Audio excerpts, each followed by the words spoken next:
Hey, what's up everyone? Today I'm going to take you through the process that I used to create this 35 by 22 eagle. I created this out of curly maple. It's rough on all four sides. The first step that I did was square all the boards up and created a panel, which then allowed me to mount this on the CNC and get it carved up.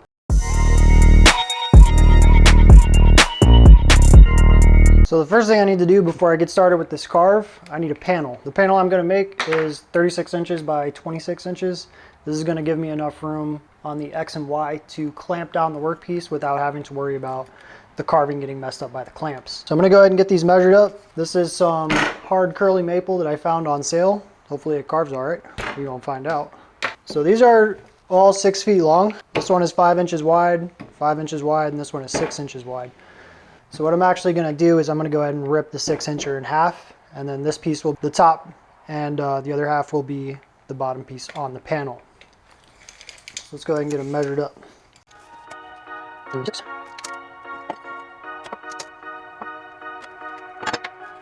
So I'm going to go ahead and use my miter saw to break these down real quick. I'm not really looking for perfection on this panel because the eagle is going to be set about 2 inches inside and about 4 inches from the tops.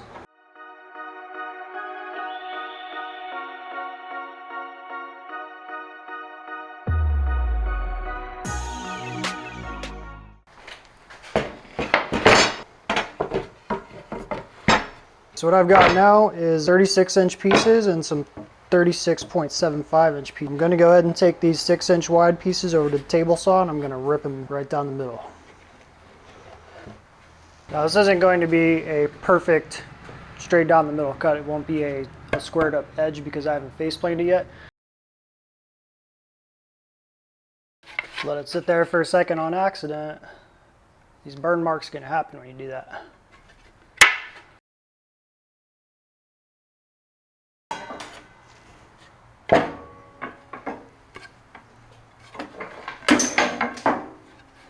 Much better. All right, so up next, I'm going to face joint these boards. If you got a small shop like me, you really don't want these things shooting dust all over the place. It can be a real pain in the butt to clean it up. So I try to keep it as controlled as possible.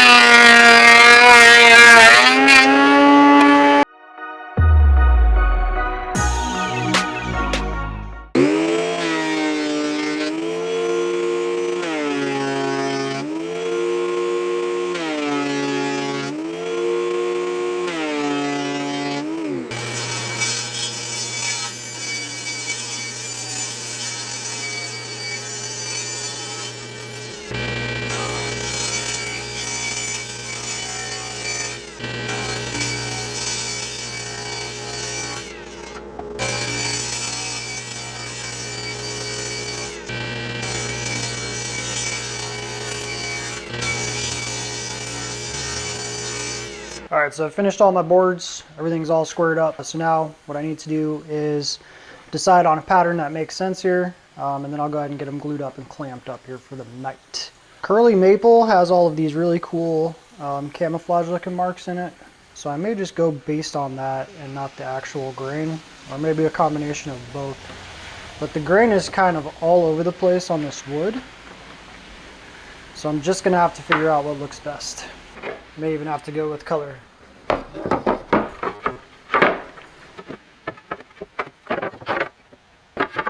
These two thinner pieces here are a little bit darker than the rest of the wood, so that's why I've got these two on the outside, because I think that'll encase it.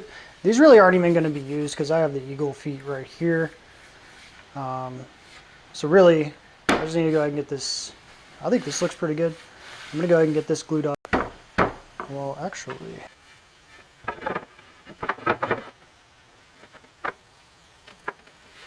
I like that even better. So let's go with that. I'm going to go ahead and glue that up. I got a 4-way pressure clamp.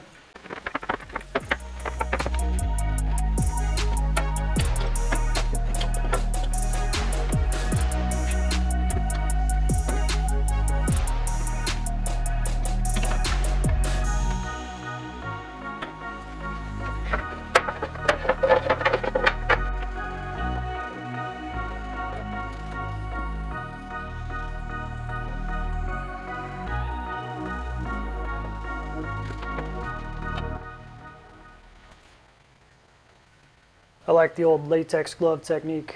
Gives me a nice even layer of glue. Then I can just throw it away because these are cheap.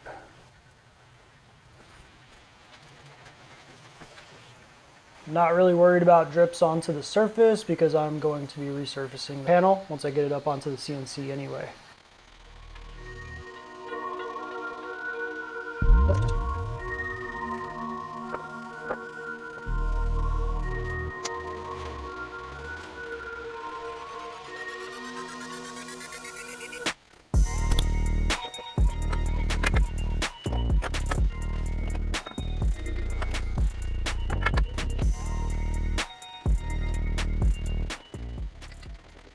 Hell yeah, these work better than I thought they would. This is amazing. This is a $60 buy on Amazon, and then you just got to cut up to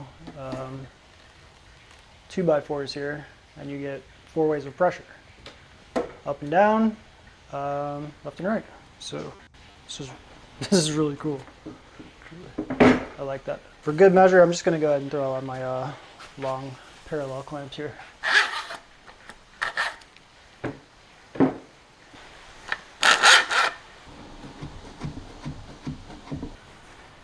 All right, there you have it. So at this point, the hard part's pretty much done. Panel's all glued up here. Once this is dry, we'll be able to take it off out of all of these clamps, then we'll go ahead and put it up on the CNC. Once we get the CNC going, that's pretty much the easy part, and then finishing. What I've done so far is I've taken some rough curly maple and I've squared it up, hit it with the jointer, face jointed them. We jointed the sides, threw them in the planer to get the other side flat, so then you have 3 sides flat. And then we took off the other end with the table saw, so you have a nice square board. You wouldn't be able to do any of these glue ups without having a square board. You would have like gaps and stuff like that in there if you skip the squaring process. So once this dries up, we'll get it up on the board. And we're back.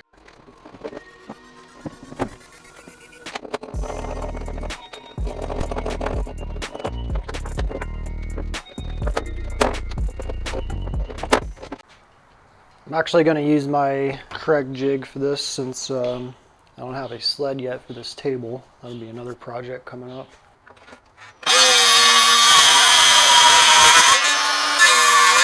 Okay, so up next we have our panel. I'm going to go ahead and get it mounted to the CNC over here. And then we're going to surface both sides because some of these boards are not at the same height due to the glue up. Once we get done surfacing it, we can start the carve. Alright, we got the panel up on the CNC. I'm going to be using my Whiteside 6210 for flattening.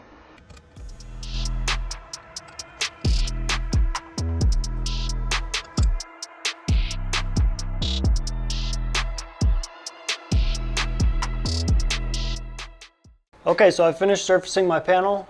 So at this point we've taken some really ugly curly maple, we've squared it up, we've made it into a panel and surfaced it on the CNC. So we are ready to start a carve.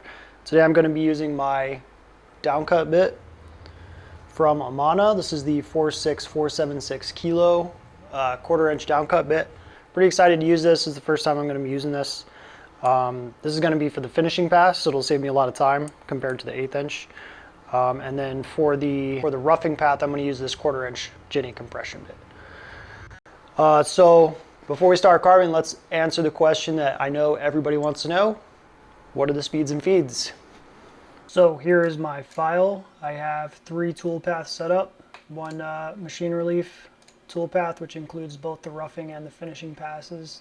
And then I have a cutout path if that becomes necessary. For the 1/4 inch Jenny roughing pass, let's take a look at that.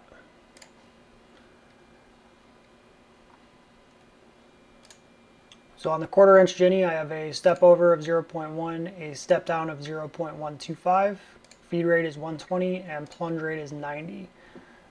This is going to give me about 2.5 hours on the roughing pass, so I think that's acceptable. I probably could turn this up a little bit more if I wanted to, but I'm just going to leave it.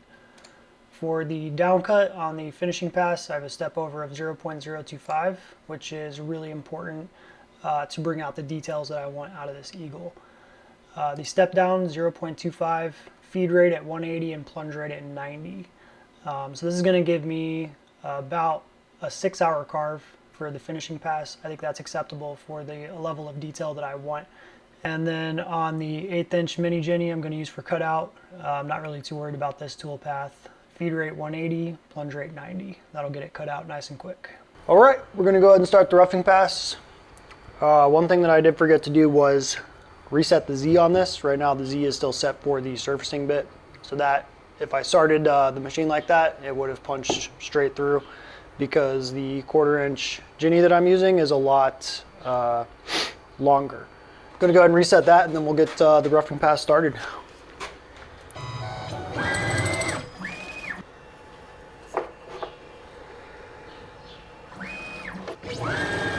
Now I've noticed that this curly maple likes to burn really easily, as you can see up here. So the speed I'm going to start out with is about 13,000 RPM. And if it decides to burn in process, I'll go ahead and turn the speed down on the bit.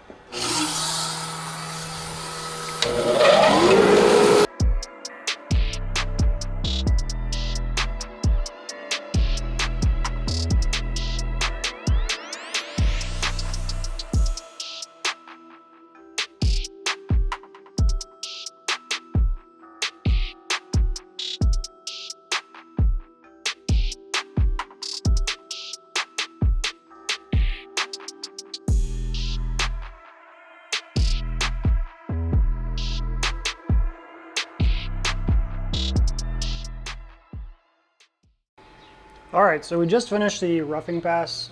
Just to show you guys a little bit of what I'm working with here. The roughing pass did actually cut a little bit deeper than I wanted it to. So moving forward into the finishing pass, I need to be very careful about clamping the workpiece down. So the way I have it set up is that it's actually, as it's going into the finishing pass, it's going to be cutting out the eagle at the same time. So as I'm moving into the finishing pass, and probably a couple hours in, these feet will be done. I'm going to need to reclamp the workpiece to make sure it stays level throughout the entire carve. If it doesn't stay level and we don't clamp it down correctly, then you're going to end up with lines, because the elevation of the Z is changing based on where your clamps are at. Moving forward, that's going to be pretty important. I'm going to go ahead and throw that down cut bit in. I don't need to redo the X and the Y because we're still at a 1/4 inch bit, but I will redo the Z because the lengths of the bits vary.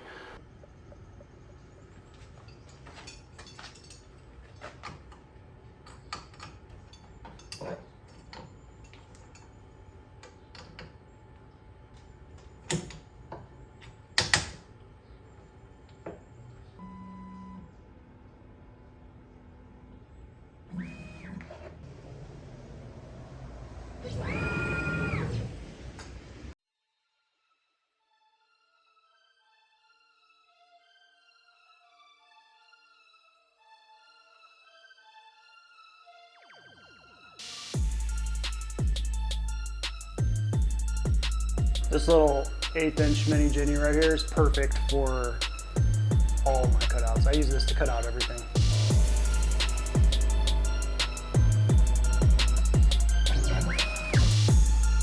So before I full send on this cutout, I'm going to validate my pass by setting the Z a little bit higher than it would if it were to actually cut it out.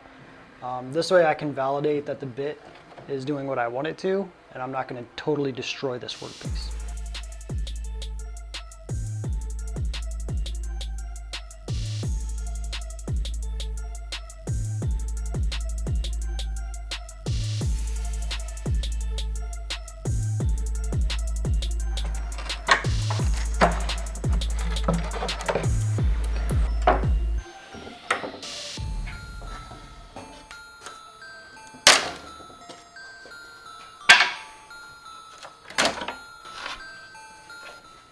And there you have it. I need to do quite a bit of sanding here to remove all of the excess off of the wings.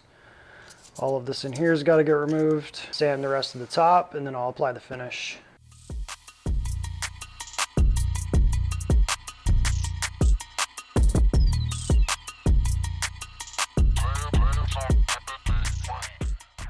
Okay, so this is where we're at. I've got everything sanded up and all the edges cleaned up. I ran an X-Acto knife to get all of the little fuzzies off. And then I also used my belt sander and mop sanders over there to clean up the 3D detail a little bit. So up next, I'm gonna hit it with denatured alcohol to get all the rest of the dust off. And then I'm gonna go ahead and hit it with a dye, probably about 4 times. I'm gonna hit it with the dye, sand it off, hit it with the dye, sand it off, and then so on and so forth until I'm bringing out the lines from the curly maple that I really want in this figure. I'm pretty pleased with this up to this point. Okay, so what I've got here is some denatured alcohol. I'm just going to hit this real quick. This is very fast to dry. I'm really just cleaning off the extra dust that accumulated over the sanding process and any other foreign object that may be on there. I'm just going to use some normal paper towels for the dye portion. For the denatured alcohol, I'm just going to use a soft cloth. I got a ton of these from Harbor Freight. They're pretty cheap, so it's whatever. Just clean this up.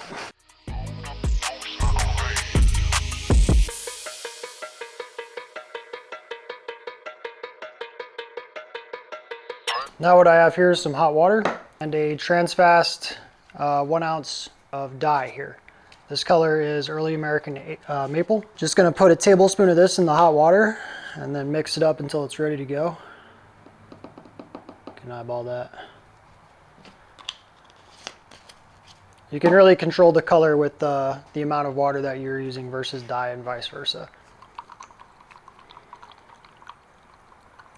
Basically just gonna apply this real light, and really you wanna control the color so that you're not putting too much on there.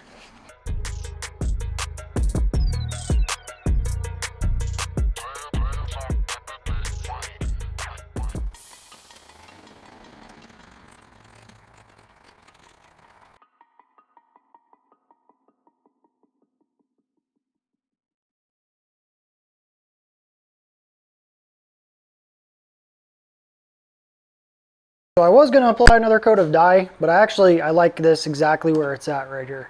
I think this looks really nice. It's giving it a really ambery, gold, burned type of look. So I'm going to go ahead and make this really pop by adding a couple of coats of shellac. I like to use this one here by Bullseye. Probably 3 light coats, and then that should make it look really, really nice.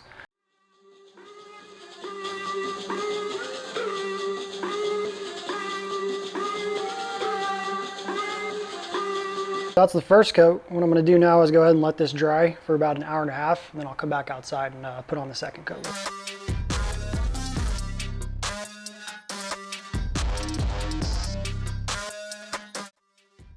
I'm really just going to keep applying coats of this stuff until I think it looks good, and then we'll be done.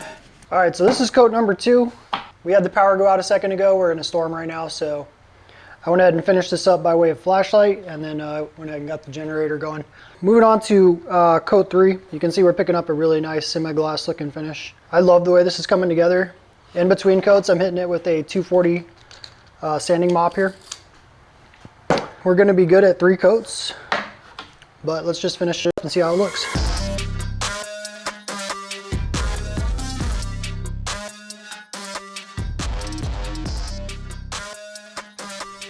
There we have it. I'm calling this one done.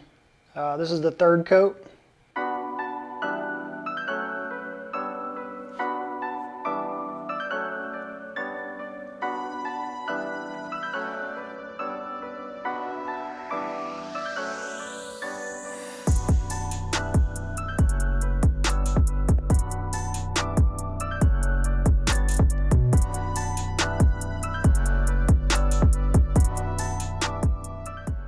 Hey everyone, thanks for watching. Don't forget to like and subscribe so that way you can find out what I'm going to do with this piece next. I'm going to incorporate this piece of art into a live edge tabletop and convert it into a very interesting piece of furniture. Thanks again. See you next time.